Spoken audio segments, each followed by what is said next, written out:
नमस्कार, स्वागत है आपका न्यूज दिल्ली तक में। मैं हूं अमरेश। इस वक्त की सबसे बड़ी खबर।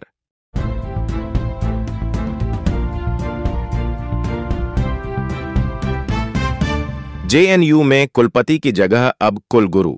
जवाहरलाल नेहरू विश्वविद्यालय जेएनयू में कुलपति की जगह अब कुलगुरु होंगे। वर्किंग काउंसिल की बैठक में इस प्रस्ताव को पास कर दिया गया है।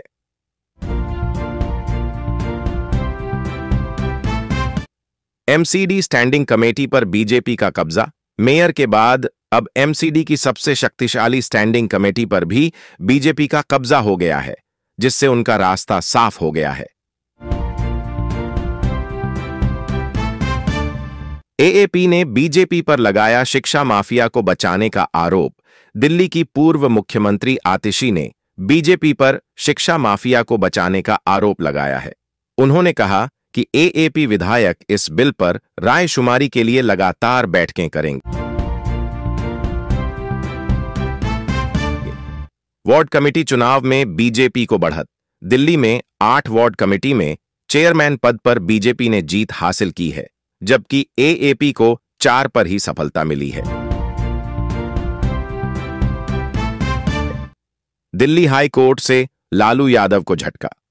दिल्ली हाई कोर्ट ने सीबीआई की ओर से दर्ज भूमि अधिग्रहण घोटाले मामले में निचली अदालत की कार्यवाही पर रोक लगाने की आरजेडी प्रमुख लालू प्रसाद यादव की याचिका खारिज कर दी है।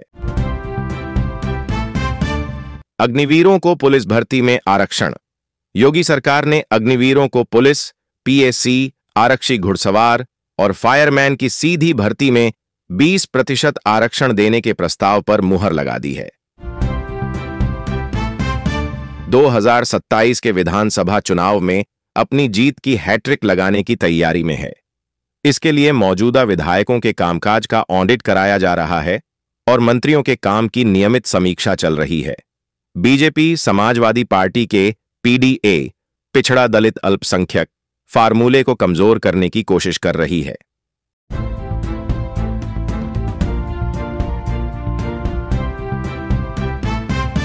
समाजवादी पार्टी एसपी सपा 2017 से सत्ता से बाहर है और पिछले लोकसभा चुनाव के बाद से पीडीए पिछड़ा दलित अल्पसंख्यक फार्मूले पर आगे बढ़ रही है। पार्टी अपने जमीनी कार्यकर्ताओं को सक्रिय करने में लगी है। सुप्रीमो मायावती ने हाल ही में अपने भतीजे आकाश आनंद को फिर से पार्टी में महत्वपूर्ण पद दिया है। मायावती विरोधी दलों को बरसाती मेंढक बता रही हैं, जो आकाश पर सवाल उठा रहे हैं। कांग्रेस ने भी राज्य की कई सीटों पर अभी से दावेदारी जतानी शुरू कर दी है। यूपी चुनाव में कांग्रेस सपा गठबंधन तय माना जा रहा है।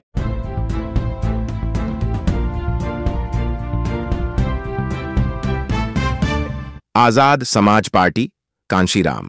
नगीना से सांसद चंद्रशेखर आजाद 2027 के विधानसभा चुनाव के पहले पंचायत चुनाव को सेमीफाइनल मानकर प्रदेश भर में कार्यक्रम कर रहे हैं।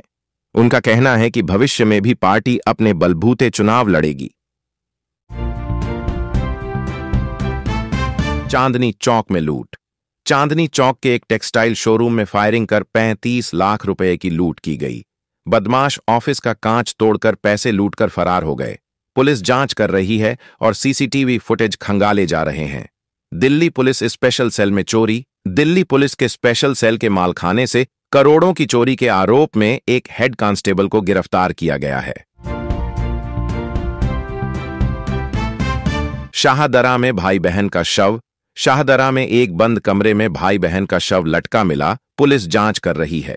पूर्वोत्तर राज्यों में भारी बारिश और बाढ़।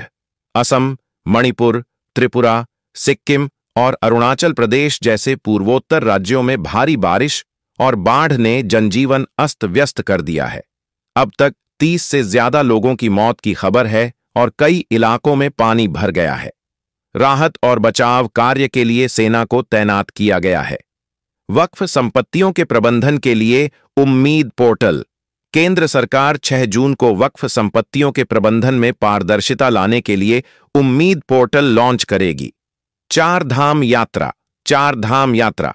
2025 में अब तक लगभग 19,90,300 श्रद्धालुओं ने दर्शन किए हैं। आज भी 70,317 लोगों ने दर्शन किए। दिल्ली में अतिक्रमण हटाओ अभियान। दिल्ली के वजीरपुर और मद्रासी कैंप में अवैध अतिक्रमण हटाने के लिए तोड़फोड़ जारी है। पीएम मोदी की विदेशी प्रतिनिधिमंडलों से मुलाकात। प्रधानमंत्री नरेंद्र मोदी जून के पहले सप्ताह में ऑपरेशन सिंदूर के तहत विदेशों का दौरा कर लौटे 7 प्रतिनिधिमंडलों से मिलेंगे, जिन्होंने आतंकवाद के खिलाफ वैश्विक समर्थन जुटाने के लिए 33 देशों का दौरा किया था। मनोरंजन। दिशा पटानी का हॉलीवुड डेब्यू। बॉलीवुड अभिनेत्री Disha Patani Hollywood film Holiguards से अंतर्राष्ट्रीय अभिनय में कदम रख रही है।